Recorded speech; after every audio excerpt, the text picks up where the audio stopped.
কি হবে পশ্চিম বাংলায় কাজ, কি হবে এই মেদিনীপুর জেলার কাজ? যে মেদিনীপুর জেলায় একটা সময় হলদিয়া থেকে শুরু করে যে শিল্পাঞ্চলে প্রচুর শ্রমিকরা কাজ করত, সেই শ্রমিকরা আজকে কাজ পাচ্ছে না। মেদিনীপুর জেলায় পরিযায়ী শ্রমিকের সংখ্যা বৃদ্ধি পাচ্ছে। কি হবে পশ্চিম বাংলায় বেকারদের কাজের? নতুন কোন শিল্পের সম্ভাবনা নেই, বন্ধ কলকারখানায় নতুন করে শিল্প হচ্ছে না। শ্রমিকরা তাদের গতরের দাম পাচ্ছে না, কৃষক তার ফসলের দাম পাচ্ছে না, ছাত্ররা কলেজের অধিকার পাচ্ছে না। গোটা পশ্চিম বাংলা এবং পূর্ব মেদিনীপুর জেলা প্রতিদিন পিছিয়ে পড়ছে।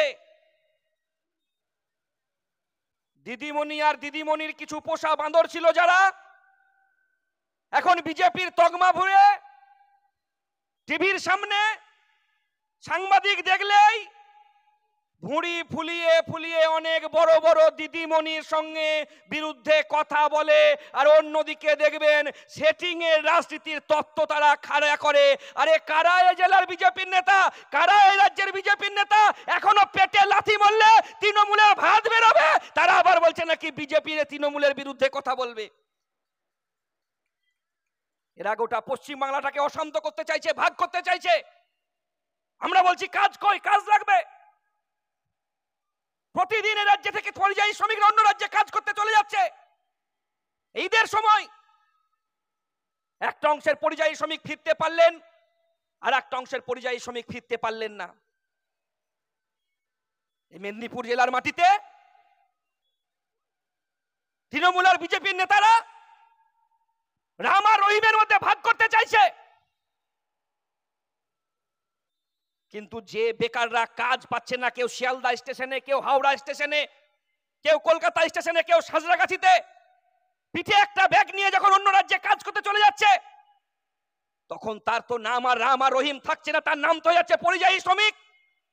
আর সেই পরিযায়ী শ্রমিক যখন কাজ করতে করতে বিল্ডিং থেকে পড়ে যাচ্ছে, পাহাড় থেকে কাজ করতে করতে পড়ে যাচ্ছে, কফিন বন্দি হয়ে যে পরিযায়ী শ্রমিকের লাশটা আমার বাড়িতে আসছে, তার খবর কেন রাজ্যের মুখ্যমন্ত্রী রাখছে না, তার তালিকা কেন রাজ্যের মুখ্যমন্ত্রীর কাছে থাকছে না? আমাদের কাছে এটাই প্রশ্ন। আজকে গ্রামীণ অর্থনীতি ভেঙে পড়ছে। মা বোনেদের আঁচলে আজকে আগুন লাগিয়ে দিয়েছে এই দেশের সরকার এবং রাজ্যের সরকার।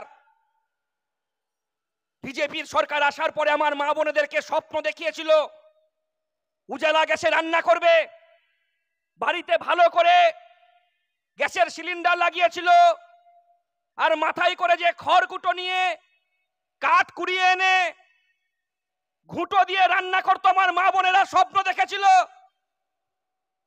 যে ভারতবর্ষের মাটিতে বিজেপির সরকার এসেছে, আর হয়তো ঘুঁটো পুড়িয়ে কাঠ পুড়িয়ে রান্না করতে হবে না, গ্যাসে রান্না করবে। বাড়িতে উজালা গ্যাস নিয়েছিল, কিন্তু উজালা গ্যাস জ্বললো, আর এখন গ্যাসে আর গ্যাস থাকে না, কারণ 300 টাকা দামের গ্যাসের দাম আজকে 1100 টাকা 1200 টাকায় কিনতে হচ্ছে, আর গ্যাসের ভর্তুকিটা কমিয়ে দিয়েছে।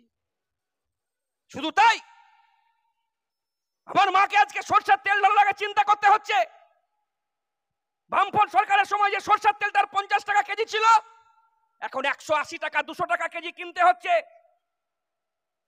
কৃষক যখন আলু তুলছে, যে আলুটার দাম 5 টাকা 6 টাকায় বিক্রি হচ্ছে, সেই আলুটা বাজারে কিনতে গেলে 20 টাকা 30 টাকায় কিনতে হচ্ছে।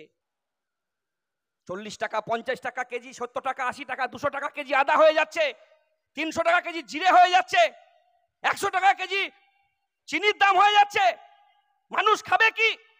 আমার মাকে রান্না করার আগে 100 বার চিন্তা করতে হচ্ছে কড়াইয়ে তেলটা ঢালবো কি ঢালবো না, কারণ ছেলে মেয়ের পড়াশোনা আছে, বাড়িতে ওষুধের দরকার। তৃণমূল সরকার আর বিজেপির সরকার ইলেকট্রন বন্ডে টাকা নিয়ে হাজার হাজার কোটি টাকা দিয়ে নির্বাচন পরিচালনা করেছে, আর ওষুধের দামটাকে বাড়িয়ে দিয়েছে।